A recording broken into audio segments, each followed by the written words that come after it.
हम लोग बात कर रहे हैं भारतीय राजनीतिक चिंतन के बारे में। उसमें एक पुस्तक मैंने बताई थी प्रोफेसर वी.आर. मेहता साहब की, जो पूरा कोर्स कवर करती है, जिसमें प्राचीन भारतीय चिंतन से लेकर वर्तमान तक के बारे में कहा गया है। आज मैं बात करूंगा हिंदी भाषा में उपलब्ध आधुनिक भारतीय राजनीतिक चिंतन की। इसकी दो पुस्तकें हैं। एक तो है वी.पी. वर्मा की आधुनिक भारतीय राजनीतिक चिंतन और दूसरी है आधुनिक भारतीय सामाजिक एवं राजनीतिक चिंतन पुरुषोत्तम नागर की। ये दोनों पुस्तकें मेरा मानना है कि आधुनिक भारतीय राजनीतिक चिंतन को कवर करती है। इसमें से जो भी पुस्तक आपको मिल जाए उसको आपको लेना चाहिए। यदि मुझसे पूछा जाए तो मैं इसमें प्रिफर परीक्षा की दृष्टि से इसको करूँगा, पुरुषोत्तम नागर की पुस्तक को, क्योंकि इसमें व्यवस्थित ढंग से सारे विचारकों को बताया गया है। जैसे हम देखें, इसमें आप देखिए इसकी जो विषय सूची है, इसमें पहला चैप्टर तो बताया गया है कि स्वरूप क्या होगा, इसका अध्ययन क्षेत्र क्या है, उद्देश्य क्या है, महत्व क्या है, और बाद में 19 अध्यायों तक यानी कुल 18 विचारक इसमें लिए गए हैं। 18 से कम है एक, क्योंकि बीच में एक और चैप्टर है उदारवाद एवं उग्रवाद का, तो हम कह सकते हैं 17 विचारक इसमें लिए गए हैं, जो आपके आधुनिक राजनीतिक चिंतन को लगभग कवर करते हैं। इसमें राजा राम मोहन राय, स्वामी दयानंद, विवेकानंद, एनी बिसेंट, गोविंद रानाडे, नारोजी, फिरोज शाह मेहता, सुरेंद्रनाथ बनर्जी, गोपाल कृष्ण गोखले, श्रीनिवास शास्त्री, बाल गंगाधर तिलक, लाजपत राय, विपिन चंद्र पाल, दामोदर सावरकर, सर सैयद अहमद खान, मोहम्मद इकबाल और मोहम्मद अली जिन्ना है। इसमें महात्मा गांधी नहीं है। इसमें और कुछ विचारक भी नहीं है, जो जैसे समाजवादी विचारक हैं, वो इसमें नहीं है। इसमें महात्मा गांधी के बाद वाले जो विचारक हैं, जैसे विनोबा भावे, भी नहीं है। लेकिन फिर भी इसमें आपको जो विचारक दिए गए हैं उनके बारे में बहुत स्पष्ट रूप से लिखा गया है। देखिए, इनमें से कुछ विचारक तो आजकल परीक्षा में नहीं, आपके सिलेबस में नहीं होते हैं, जैसे एनी बिसेंट या रानाडे नहीं है। लेकिन बाकी बहुत से विचारक आपके साथ आपके विषय में होते हैं सिलेबस में, तो उसके लिए किताब बहुत अच्छी है। इसमें काफ़ी विस्तार से और काफ़ी व्यवस्थित ढंग से बातों को बताया गया है। जैसे तिलक के बारे में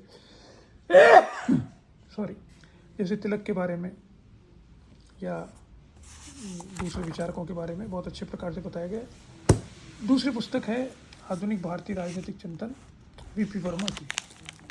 वी.पी. वर्मा की किताब में सामग्री बहुत ज़्यादा है। ये ज़्यादा कॉम्प्रहेंसिव है, ज़्यादा विस्तृत है ये, और इसमें सभी विचारक आपको मिल जाएंगे। आधुनिक भारतीय राजनीतिक चिंतन के सभी विचारक इसमें मिलेंगे। इसलिए अगर आप विस्तार से सभी के बारे में पढ़ना चाहते हैं तो इस पुस्तक को अपने पास रखिए। इसमें देखिए, अब गांधी जी भी हैं और सावरकर भी हैं और मोहम्मद इकबाल भी हैं और मोतीलाल नेहरू भी हैं और जयप्रकाश नारायण भी हैं और राम मनोहर लोहिया भी हैं, जवाहरलाल नेहरू भी हैं और एनी बिसेंट भी है, विवेकानंद भी हैं।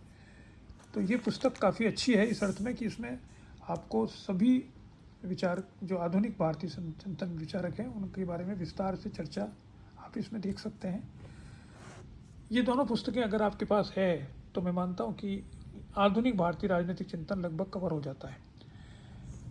चूँकि दोनों पुस्तकें पुरानी हैं, तो इसमें जो आजकल आधुनिक राजनीतिक भारतीय राजनीतिक चिंतन को विषय में शामिल किया जाता है, जैसे ज्योतिबा फुले है या पंडित रामाबाई है या अंबेडकर के ऊपर बहुत कुछ लिखा जा रहा है, ये इसमें नहीं मिलेंगे, क्योंकि ये 1980 में लिखी गई है, 1970-80 में लिखी गई है।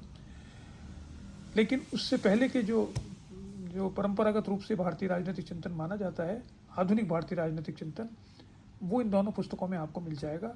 आप इसमें से कोई भी पुस्तक ले सकते हैं, जो भी आपको मिल सके, और दोनों पुस्तक मिल सके तो बहुत अच्छी बात है। अब इसमें एक बात जो मैं कहना चाहूँगा वो ये है कि देखिए, जो एंशिएंट इंडियन पॉलिटिकल थॉट है उसमें दो ही विचारक मुख्य रूप से काम में आते हैं, एक है मनु, एक है कौटिल्य।